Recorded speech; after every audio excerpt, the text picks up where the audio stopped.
In this web tutorial, I'm going to show you a few of the things that you can do with archive.org, which is one of the largest completely public databases of source materials online.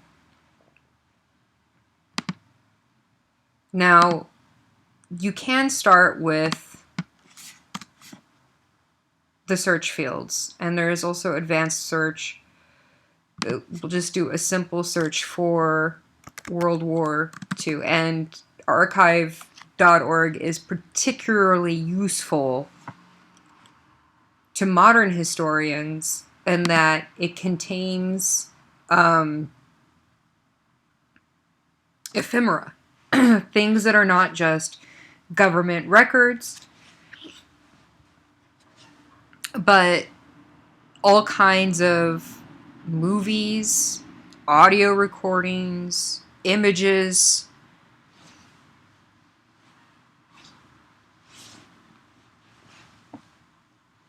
Now what we have for World War II is over 8,000 results. That's just, it's too much to go through. And as you can see, some of it are things that you wouldn't be able to cite as source material. Like this is someone's PowerPoint that they've made about World War II. Not so interesting as source material. Same thing for a podcast about just 1 year of World War II that might be interesting to listen to, but it's not necessarily source material that you can use as a historian, not directly. What is, to my mind, most interesting about archive.org is not the simple search or even the advanced search, but the collections. You have groupings of particular types of sources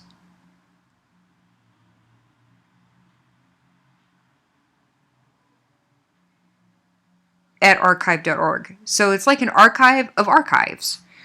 And this one, for example, is actually curated by someone. So there's someone who's actively looking for things to add to this particular archive. And you can see it's really popular. It's had 2 million views. This is a specific collection of World War II era audio recordings.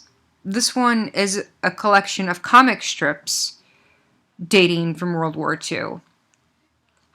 This one is a collection of training, combat, recruiting, and history films produced by the U.S. government during World War II. So I would say always go to the collections. And the quickest way to find collections is by using the search field and then clicking on collections over on the right-hand side of the screen. Now, if we go to World War II Archive,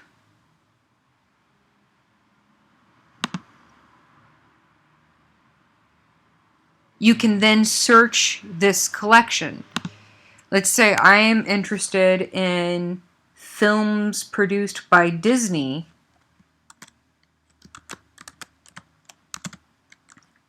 relating to World War II, because Disney did produce public service and propaganda films for the U.S. government during World War II. And here we have a series of films produced by Walt Disney Studios.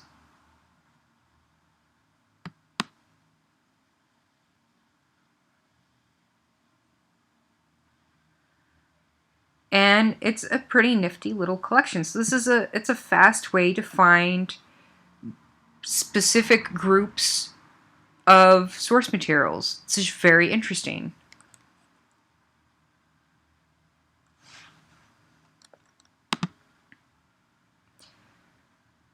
The other advantage of archive.org is that it allows you to look at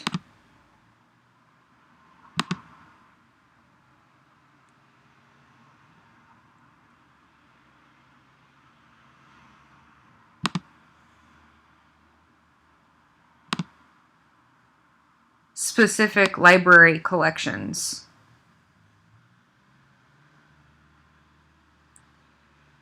Particularly American library collections. And some libraries are known for having special collections.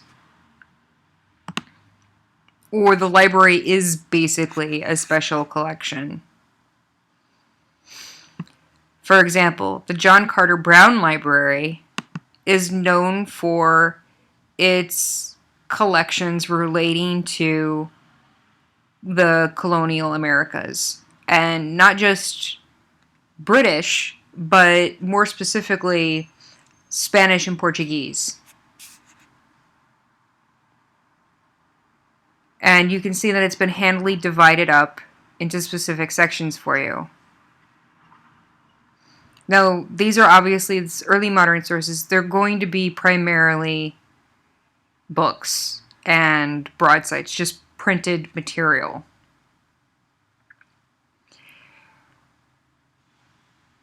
But the advantage here is that you will have source material and you can also search this collection. But source material from the early modern period in languages other than English. This particular collection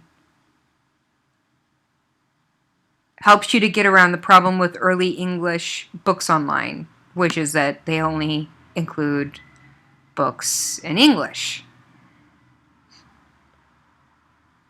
But all of these are viewable online. The entire thing is viewable online.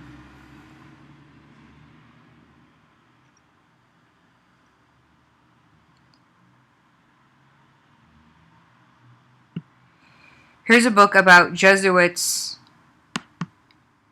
in Peru. It's not a particularly old book, but it could be interesting as a source of some background information. Now, you can always read the things online, and it helps if you expand the screen. And you can flip through the pages this way.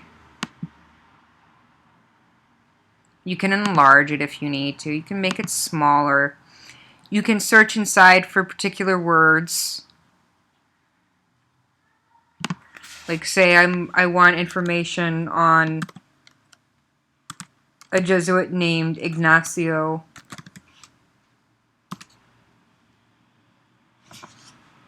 Scan through the text.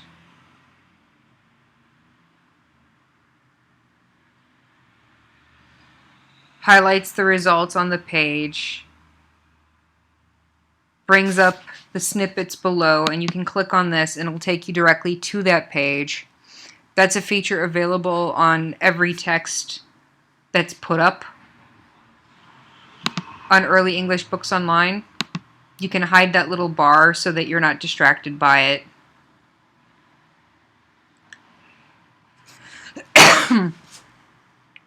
There are numerous things that you can do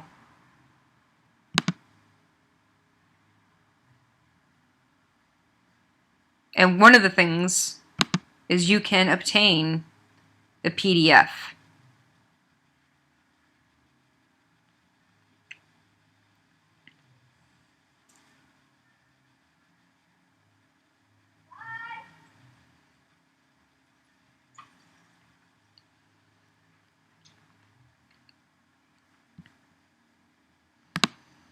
And there it is. There's the entire book.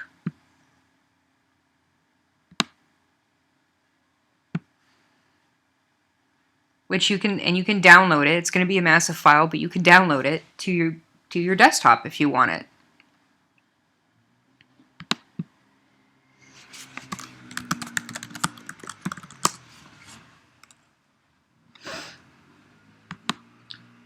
So really, I think that the collections are the most useful organization of things. But in order to know what type of collections there are, you have to spend some time on the website looking around.